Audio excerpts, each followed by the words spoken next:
Hi all, I have another game featuring a fantastic tactical combination. So this is the game Alexander Alekhine against Samuel Reshevsky.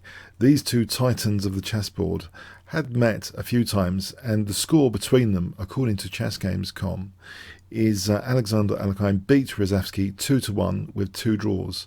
So let's have a look at this particular game in 1937, Kemeri, round 8. E4 from Alexander Alekhine. We have the provocative Alekhine's defense being played against Alekhine. Okay, to be named Alekhine defense. E5, or maybe it was Alekhine's defense at the time. I'm not particularly sure at that point. Anyway, maybe you'd let me know in the comments. So E5, knight D5, D4, D6, knight F3. We have bishop G4. C4, knight b6, and here Alekhine plays a very naughty gambit in the opening, kind of deliberately, I believe. The main move nowadays here is E takes d6, because there's a potential liability in this pawn, and after E takes, it's thought to be quite nice for whites. For example, bishop E2, there's a stem game, Anatoly Karpov against Lev Alba, ending in a win for Karpov in 33 moves. It's a solid position. But here, Alekhine's very adventurous in the opening sometimes. He plays bishop e2. And yes, it's a gambit of a centre pawn. Centre pawns are usually more important. D takes e5. The idea is not the very dull D takes, offering the exchange of queens. No, keeping the tension. Knight takes e5, hitting that bishop. Bishop takes e2, queen takes e2, so offering a whole centre pawn in the opening. So it's a very weird anti-Alekhine defence system.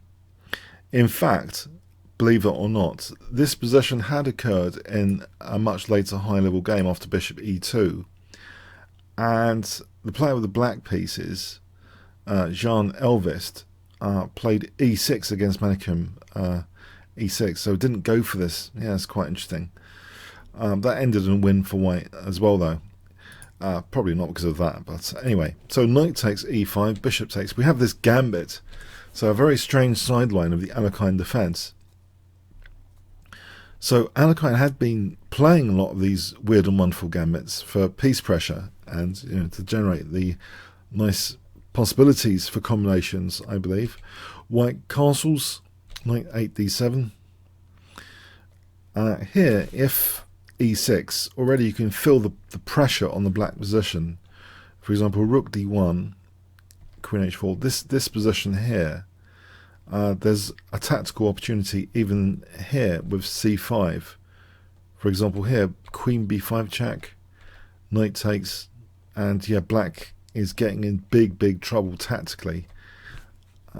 So yeah, there's big tactics if black's not careful. So black treads carefully with this, knight 8 d7, challenging the knight on e5, not giving white too many options.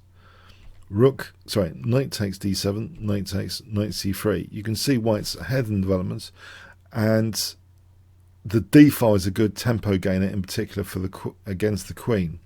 We see c6, bishop e3, queen e5. The queen pinning this queen also means maybe e6 and bishop d6 is rather cheeky, threatening checkmate potentially later.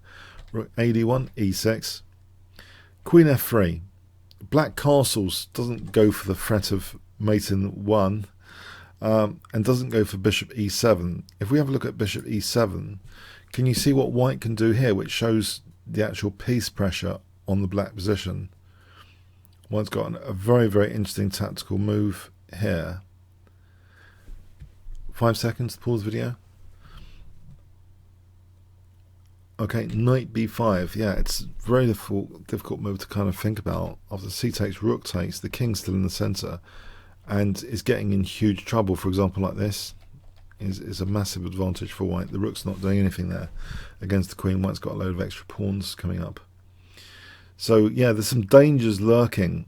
And if bishop d6, g3 just defends h2 and threatens bishop f4. So this is like horrible. And if black bells out there, then knight b5 again is dangerous with this idea. Yeah, just this d-file ferocity is shown here. So queen f3, black castles queenside, and offers the a7 pawn, so a kind of counter gambit just to get back into the game with the king at least reasonably safe. We have queen a5 evicting the bishop, bishop d4. We have queen f5, queen g3.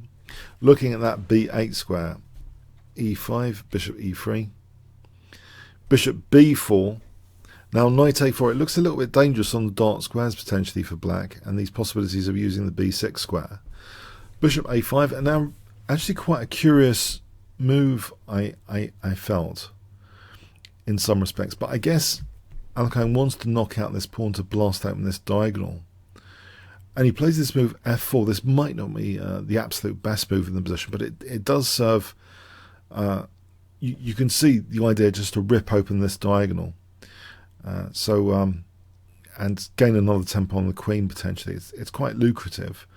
It seems, technically bishop a7, this is a weird move to play, but here it supports queen a3, and if this, then the bishop can drop back, and there's dangers like this where the knight's covering the escape square d7, and queen a8 is dangerous. This idea, we can see that the b6 square and the pin piece is quite nasty for black. So this is a very interesting, weird idea for the bishop to go back to a7 after it's been evicted, just to support queen a3, and then it's shuffling, sliding block puzzles. If we look at this again, if h5, h3, say queen f4, bishop c5, this position there's bishop d6 to extinguish that attacking diagonal that black has, and yeah, it's more dangerous for black here. So anyway, f4. Bishop c7. If e4, then h3, and actually with queen f2, this is really quite okay for white. It's not totally and utterly winning. It's about even actually. So anyway, bishop c7, b3, f6, f takes. So in fact, there is a kind of opening of the diagonal now. Queen e6. If queen takes e5, that of course runs into bishop f4, and then taking on c7. Taking here is possible. Big advantage to white. So queen e6, we have h3, rook hg8, bishop d4, knight takes e5. And at first glance, you could argue, well, hasn't black achieved a nice use of the e5 square? Queen c3, knight d7. We have c5, getting a grip on some dark squares a bit more. Rook ge8, b4, knight b8, knight b6 check, and this knocks out an important dark square bishop, so black is more vulnerable. There's a form pawn, of course, looking at key squares, this dangerous form pawn here on b6. Queen takes a2, is that relevant, that pawn? Queen g3 threatens checkmate. Rook d7, bishop c5, so if it takes, then we checkmate.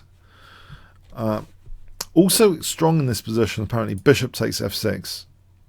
So some big attacking ideas, for example, here. And, that's looking at taking the knight. So this is actually quite dangerous, this position for black. There are dangers on the dark squares. It's very, very pleasant, and this is a weird continuation I looked at earlier with engines. It's white's just very, very comfortable there. So anyway, bishop c5, not bishop takes f6. Queen f7, rook a1, and you can see Alekhine's trying to exploit this diagonal now and trying to pin that knight. And yes, it looks as though it's too dangerous to consider something like knight a6. For example, there are things like b5, and if knight takes, rook a8. If we try to block the a file, b5 looks either ripping open here, and this is looking like a total disaster with checkmate there. So it's pretty dangerous. The knight sits on b8 and doesn't want to move to a6 here. So we have queen g6, and the curious thing here, Alexander Alekhine plays a peculiar looking move, but it does keep an eye on this diagonal, Queen H2. His play is entirely consistent from that F4 to try and open up that diagonal and remain sitting on the diagonal. What's the point in opening up the diagonal if you don't want to like use it? So it is consistent. If Queen F4, then there's the annoying Queen E4, and black can do this. Still, white's got a nice advantage there, but Queen H2 was played. You know, it looks a little bit peculiar. After Rook E5, it looks as though, well, there's no problem in this diagonal, surely. The pin is played anyway. Rook D2, and here things get absolutely spectacular, which is why I found this game, in fact.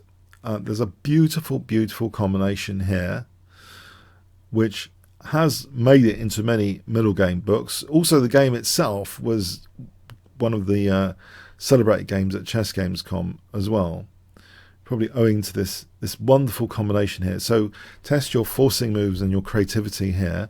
What would you play with white? You might want to pause the video and work this out. So I'll give you 5 seconds to pause the video for as long as you want. Spend 2 hours after if you want.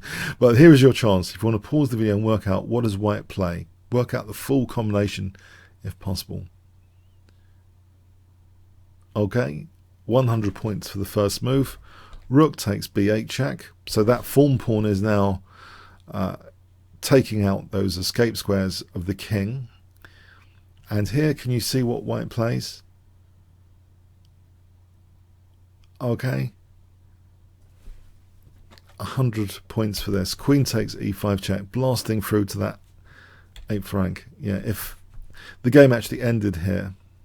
So if King C8, then there's Queen C7 checkmate. Yeah, black had to resign. If F takes, then there's Rook F8 check. And this is just going to be mating on the back row. So a spectacular finish there with Queen takes E5. Very interesting play, and we can see, we get the idea that, well, a couple of things at least. Alekhine is playing very dynamically in the opening with these gambits, and his play is very, very consistently aligned. You know, if he's opening up the diagonal, he sits on that diagonal. He waits to pounce on the diagonal, and he sets up nasty pins and nasty tactical possibilities. So, as we saw in this game, very, very interesting. I hope you enjoyed it. If you want to come and play me at Chessmold, check out the bit.ly/chessmold. There's also Kingscrusher TV/Discord chat as well. If you want to come and join me on the Discord and suggest games, etc. for me to analyse. Bit.ly Leela Chess, bit.ly Magnus Carlsen Chess as well, if you want to check out some playlists of other games. Okay. Thanks very much.